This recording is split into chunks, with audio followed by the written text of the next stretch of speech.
Have you ever wondered what happens when kindness meets opportunity? The black mechanic's daughter fixed his truck for free. Weeks later, a flatbed truck pulled into the garage. Are you sure that girl knows what she's doing? Business executive James Morrison pointed disdainfully at Maya as he whispered to his assistant, loud enough for her to hear every poisonous word. I mean, look at this place. It doesn't look very reliable.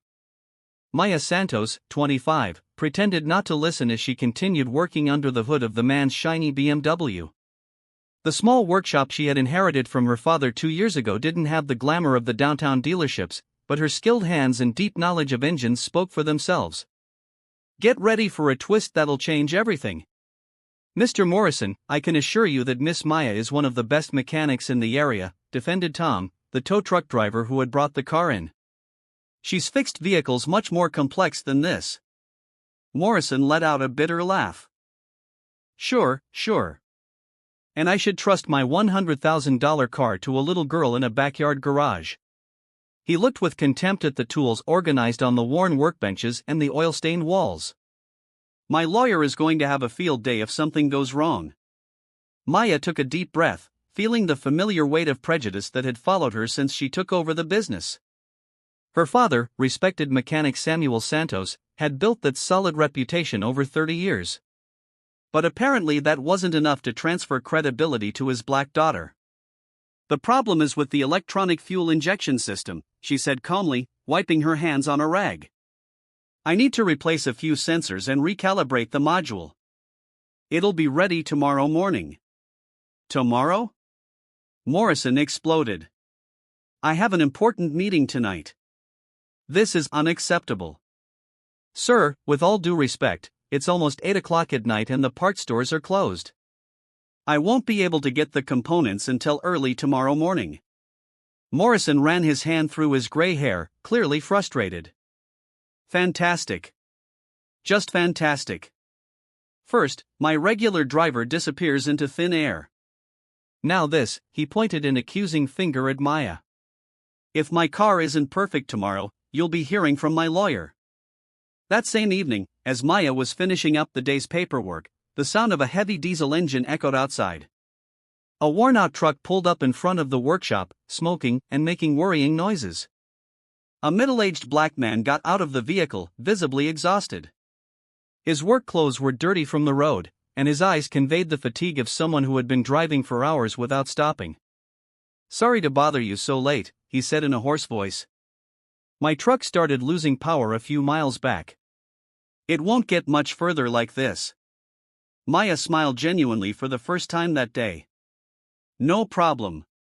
Let's take a look. For 3 hours, she worked meticulously on the truck's engine. The man who introduced himself simply as Robert watched silently, occasionally offering help that Maya politely declined. There, she announced finally, wiping her greasy hands clean. The problem was the fuel pump. It should run fine now. Robert reached for his wallet, but Maya shook her head. No charge. You seem to have had a rough trip. Just drive carefully. Something flashed in Robert's eyes.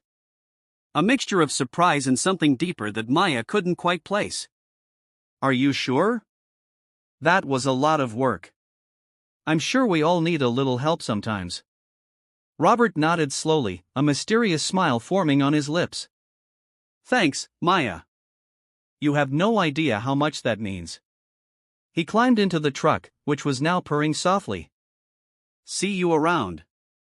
As the tail lights disappeared into the darkness, Maya couldn't have imagined that this chance encounter would change her life forever.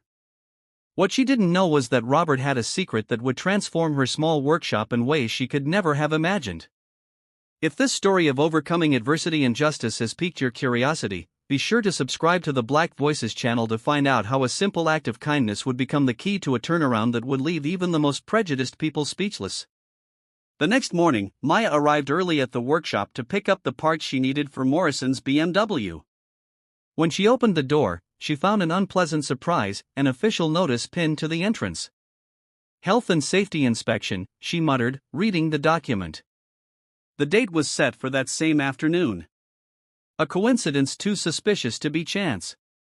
At 9 o'clock in the morning, Morrison arrived accompanied by a thin man in a gray suit. "Maya, this is Richard, my lawyer. He wants to document the condition of my vehicle before you try to fix it." Richard took meticulous photos of every inch of the BMW as if he were collecting evidence of a crime. "Just legal precautions," he explained with a fake smile. "My client has rights to protect." Maya watched the charade in silence, remembering her father's words. "Daughter, when someone tries to humiliate you in public, it's because they're afraid of what you're capable of doing in private."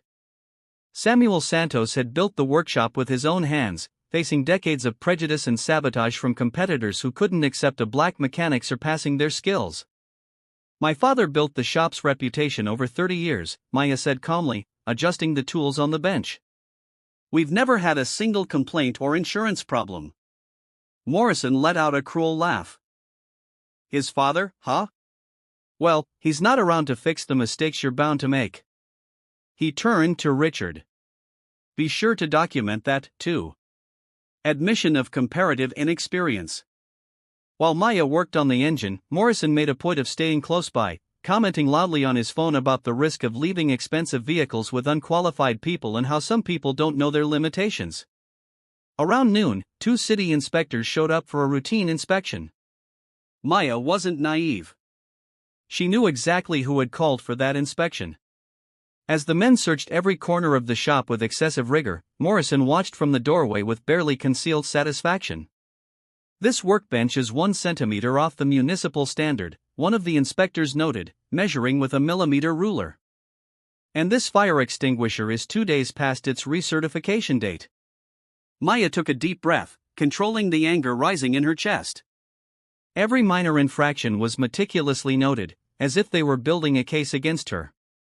The same kind of persecution her father had faced in the 1980s when white competitors used bureaucracy as a weapon.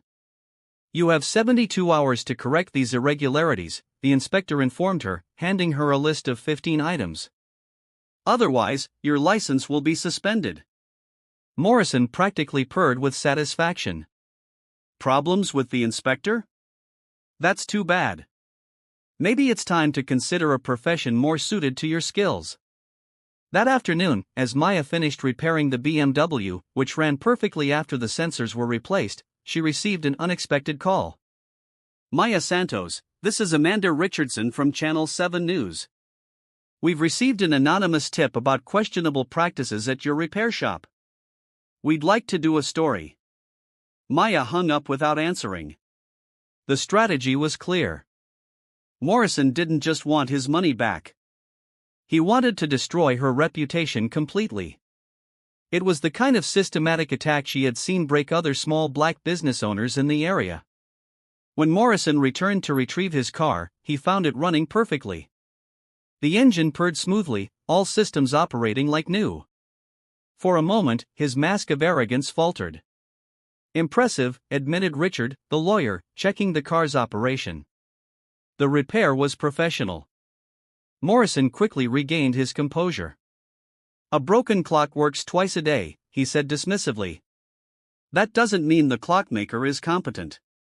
As Morrison and Richard left, Maya watched from the window. She didn't know that across town, Robert, the truck driver she had helped for free, was sitting in a meeting room on the 40th floor of a skyscraper, reviewing financial reports for his $200 million trucking company.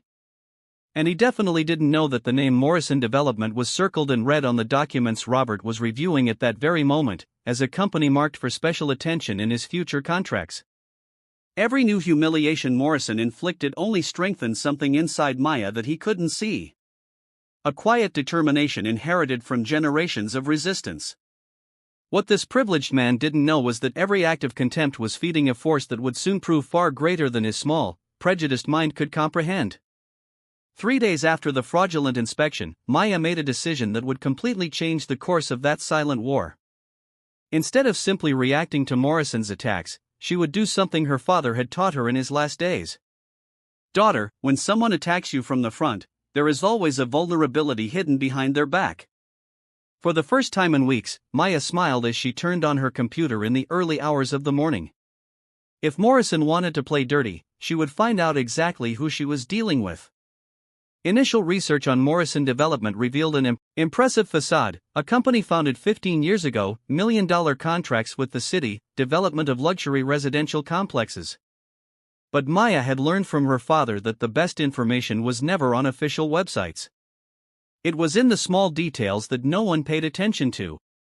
It was through a simple search in the local newspaper digital archive that she found the first interesting clue. Morrison Development faces third labor lawsuit for safety violations. The article was from 2 years ago, buried in the business section. The next morning, as she organized her new tools alongside the old ones, a ritual that had become her daily moment of reflection, Maya received an unexpected visitor. Maya Santos, a well-dressed, middle-aged black man, extended his hand with a genuine smile. "My name is David Washington. I'm a labor lawyer. Can I talk to you for a few minutes?" Maya studied the man for a moment. There was something familiar in his eyes. Not the calculated falseness of the lawyers who usually showed up representing big companies, but a sincerity that made her lower her guard. "I hear you're having some problems with certain businessmen in the area," David continued, looking around the shop with genuine interest. "This place reminds me a lot of where I grew up. My uncle had a mechanic shop in the 90s. He faced similar harassment." Maya poured coffee as David explained that he represented several small black business owners who had been systematically targeted by Morrison over the years. "He has a pattern," David revealed, opening a folder. "First, he identifies thriving businesses in areas he wants to acquire. Then, he uses bureaucracy and political pressure to force them to close." "How many others?" Maya asked, feeling the weight of a larger reality. "In the last 5 years, 11 businesses, all black or Latino-owned, all on land that was then coincidentally incorporated into Morrison's projects." David showed photos of vacant lots that had once been thriving small businesses. His father faced his first attempt 3 years ago. Samuel managed to resist, but Maya felt her chest tighten. Her father had never mentioned any problems with Morrison, always saying that his illness had been his only battle. Now she understood why he had been working so late in recent months, why he always double-checked the locks before going home. "Morrison has connections at City Hall, the fire department, the health department," David continued. "But he also has vulnerabilities, many vulnerabilities." That afternoon, Morrison showed up at the workshop accompanied by a man who introduced himself as a real estate appraiser. They measured and photographed every inch of the property, talking loudly about commercial potential and urban modernization needs. "You know, Maya," Morrison said with feigned concern, "this area is being revitalized. Modern tech companies are interested in moving here. Maybe it's time to consider a career transition." "The Santos family has been here for over 30 years, Maya replied calmly, continuing to organize her tools. "We plan to stay for another 30. Morrison laughed dismissively. "Sometimes stubbornness is mistaken for determination, but economic reality always wins, my dear." Always. That night, after Morrison and his appraiser left, Maya stayed late. But she wasn't fixing engines. She was studying every document David had left behind. Every photo, every detail about Morrison's pattern. That's when she found something that made her heart race. A small footnote in a contract from 2 years ago. Morrison Development had used the same real estate appraisal company in all previous cases. And that company belonged to Morrison's brother-in-law. Maya smiled, remembering something her father used to say. "Prejudice makes people lazy. They think they're so superior that they don't need to hide their tricks." As Maya printed documents and organized evidence, she didn't know that 50 miles away, Robert was in an emergency meeting with the directors of his transportation company. Spread out on the table like cards in a decisive game were contracts that Morrison Development had unilaterally canceled the week before. Contracts worth millions in transportation of materials for his projects. "He doesn't know who he's messing with," Robert muttered, staring at a photo of Morrison in a business magazine. "And he definitely doesn't know that the girl he's trying to destroy saved my company from a $500,000 loss on that stormy night." Maya locked the documents in a safe her father had installed years ago behind a tool rack. For a moment, she felt Samuel's presence there with her, as if he were whispering strategies from a lesson he had begun teaching her 3 years ago, but which she was only now ready to learn. Morrison had made a crucial mistake. He assumed that destroying the daughter would be easier than facing the father. What he didn't know was that every act of disrespect only strengthened a determination inherited not only from Samuel, but from generations of people who had learned to turn injustice into fuel for unimaginable achievements. As Maya locked up the workshop and watched the silent road, a certainty grew in her chest. Morrison had chosen the wrong person to underestimate. And very soon, he would find out exactly what it meant to attack a family that had learned to win, not only with strength, but with strategic intelligence passed down from father to daughter as an unbreakable legacy. The following Monday, Maya arrived at the workshop to find Morrison standing in the doorway with 3 men in dark suits. Their expressions were different this time. There was an urgency and nervousness she had never seen before. "Maya, we need to talk," Morrison said, his voice losing some of its usual arrogance. "A situation has arisen that affects both of our businesses." Maya crossed her arms, watching the sweat begin to form on Morrison's forehead despite the cool morning. "What kind of situation?" "Well, it seems that some important contracts have been unexpectedly cancelled," explained one of the men in suits, identifying himself as an accountant for Morrison Development. "Transportation contracts that accounted for 40% of our annual revenue." Morrison cleared his throat, clearly uncomfortable. "Robinson Logistics cancelled all of our agreements without warning. They claimed incompatibility of ethical values in business practices." Maya felt a tingle of recognition at the name Robinson Logistics, but kept her expression neutral. "That's unfortunate, but I don't see how I can help." "We thought you might consider our previous offer," Morrison continued, forcing a smile. "The amount we offered for the property still stands. In fact, we could increase it by 15%. At that moment, the familiar sound of a diesel engine echoed down the street. Maya turned to see the same truck she had repaired weeks ago pulling up in front of the workshop. Robert got out, but this time he wasn't alone. 3 well-dressed men accompanied him, all carrying briefcases. "Sorry to interrupt," Robert said with a smile that Maya now realized was much deeper than she had initially thought. "I'm Robert Robinson from Robinson Logistics."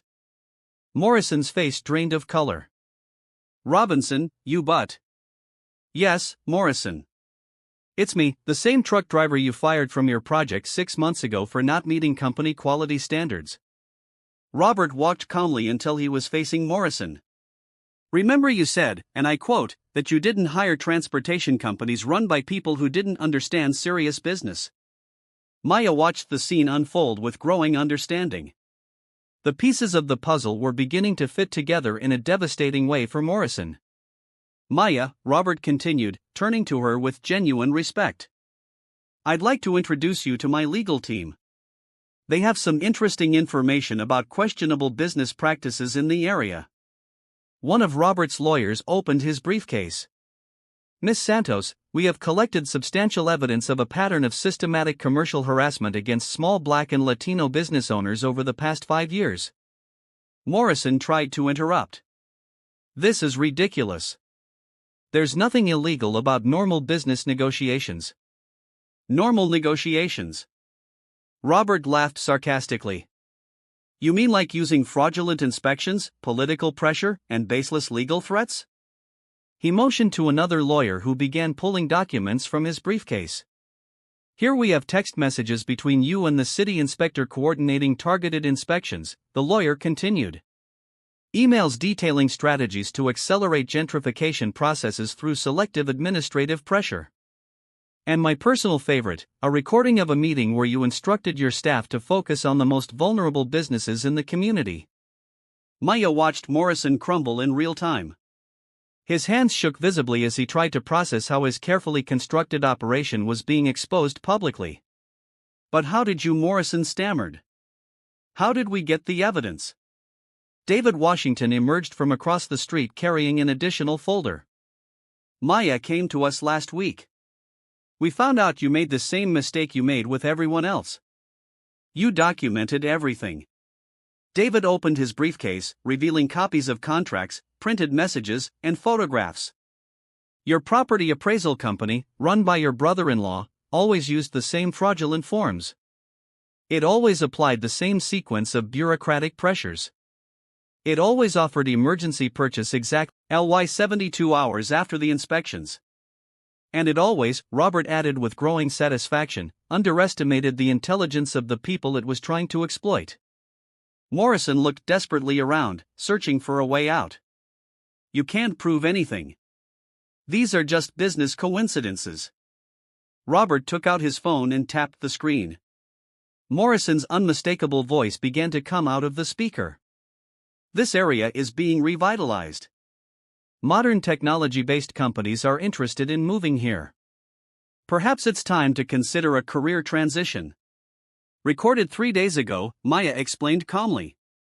State law allows recording on private property for security purposes. Morrison staggered slightly, leaning on his car. This will ruin everything. We're not done yet, Robert announced, signaling to his third lawyer. Robinson Logistics has not only cancelled all contracts with Morrison Development, it has also sent a detailed report to the City Council regarding discriminatory business practices, recommending a full investigation of all projects approved in the last 5 years. Maya watched Morrison realize the full extent of his downfall. It wasn't just about money. It was about the systematic destruction of his reputation, his future contracts, his standing in the business community. And Maya, Robert said, turning to her with a genuine smile. Robinson Logistics would like to offer you an exclusive maintenance contract for our fleet of 347 vehicles. A contract that will make this shop the most prosperous in the region. Morrison looked from Maya to Robert, finally realizing the devastating irony of the situation. The little girl he had tried to break had not only resisted, she had allied herself with someone infinitely more powerful than he had ever imagined. As Morrison and his associates withdrew in awkward silence, Maya remained at Robert's side, watching the man who had tried to destroy her life learn a lesson that would change everything forever. Sometimes the person you underestimate has connections that can completely rewrite the rules of the game you thought you were winning. 6 months after that devastating confrontation, Maya Santos stood in the doorway of her completely transformed workshop. What had once been a small business struggling to survive had become the most respected and prosperous auto repair center in the entire region. The new sign gleamed in the morning sun. Santos and Daughter Specialized Auto Center. Below in smaller but proud letters, founded by Samuel Santos in 1992, a family tradition since 1992. Robert arrived that morning driving one of the fleet's trucks himself, as he did every Friday, for the morning coffee that had become a tradition between them. Robinson Logistics not only maintained the exclusive contract it had promised, but had also recommended the shop to other transportation companies in the area.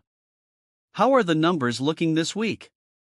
Robert asked, watching the constant stream of vehicles entering and leaving the expanded property. Maya smiled, wiping her hands on a rag, a gesture that had become more symbolic than necessary, as she now oversaw a team of 8 skilled mechanics. Record revenue for the 4th month in a row. And best of all, we were able to hire 3 more young people from the community as apprentices. Across town, Morrison Development faced its 3rd court hearing of the week. The investigations triggered by Robert's report had uncovered a web of corruption that extended all the way to City Hall. 2 city council members had already resigned. A city auditor was facing criminal charges, and Morrison himself was facing 17 different lawsuits. His once powerful company had lost all its government contracts. Banks canceled lines of credit. Former associates rushed to distance themselves from any association with his name. Morrison, who 6 months earlier had walked arrogantly through the corridors of power, now spent his days locked in a shrinking office selling off properties to pay lawyers. Mr. Morrison, his accountant said in a tense phone call, "We need to talk about personal bankruptcy options. Your remaining assets won't cover even 10% of your accumulated debts." At the Santos and Daughter workshop, Maya received a special visitor that afternoon. A delegation from the local Black Business Association arrived to formalize an invitation that moved her deeply. "Maya, we want you to be our representative on the city's Board of Trade," announced the association's president, a veteran businesswoman named Dr. Patricia Williams. "Your story has inspired the entire community. You have shown that it is possible to face systemic injustice and not only survive, but thrive in extraordinary ways. David Washington, the lawyer who had become a close friend and permanent legal advisor to the workshop, smiled as he watched the scene unfold. Maya, you've accomplished something that goes far beyond saving your own business. You've transformed this entire region. It was true. The Morrison case had created legal precedents that would protect other small business owners from similar predatory tactics. 3 other minority-owned businesses facing similar pressures were able to reverse their situations using the same legal strategies pioneered by Maya and David. That night, Maya stayed alone in the workshop, as she often did to honor her father's memory. She walked over to the workbench where Samuel used to work, now preserved exactly as he had left it, surrounded by new tools and modern equipment. "We did it, Dad," she whispered, gently touching a worn wrench that Samuel had used for decades. "Not only did we keep your legacy alive, we made it grow in ways you never imagined possible." A framed photo on the workbench showed father and daughter working together years ago, both smiling and covered in grease. Next to it was a recent newspaper article. Local businesswoman turns adversity into prosperity. Maya Santos becomes a model of resilience and success. The phone rang, interrupting her contemplative moment. It was Robert calling as he did every night. "Maya, I just got an interesting proposal. He said Morrison Development is being auctioned off next week. The creditors want to liquidate everything quickly. Would you like to take a look at the properties? Some of them might be interesting for future expansion." Maya laughed softly. "Robert, I don't need his wreckage to build my success. What we have here is enough." "You're right," Robert agreed. "But I thought you might want to turn some of those properties into automotive training centers for young people in the community." Imagine from the land where he planned to build another luxury complex, you could create real opportunities for people who need the most. The idea made Maya's eyes light up. It was perfect. Literally turning Morrison's destructive plans into something that would lift up the entire community. 6 months ago, Maya was a young woman struggling to keep her family's inherited business alive. Today she was recognized as a business leader, community mentor, and symbol of intelligent resistance against systemic injustice. Her workshop employed 12 people directly and had inspired the creation of a support network that protected dozens of other small businesses. Morrison, who had tried to destroy her out of pure prejudice and greed, had lost everything: his company, his properties, his reputation, and his influence. More importantly, he had lost the ability to harm other vulnerable people forever. The true beauty of Maya's victory lay not only in the poetic justice of seeing the oppressor defeated, but in the positive transformation her resistance created for the entire community. She proved that the best revenge is not to destroy those who hurt you, but to build something greater than they could ever imagine. As she locked up the shop that night, Maya looked out at the road where it had all started with a simple act of kindness to a stranger.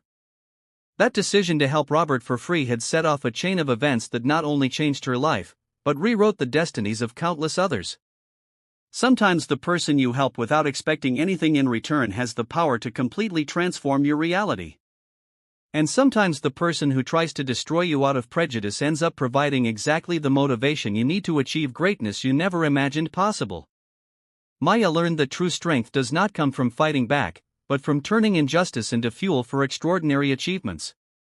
Her father would be proud. She not only preserved the Santos legacy, but elevated it to heights that honored every sacrifice he made to pave the way.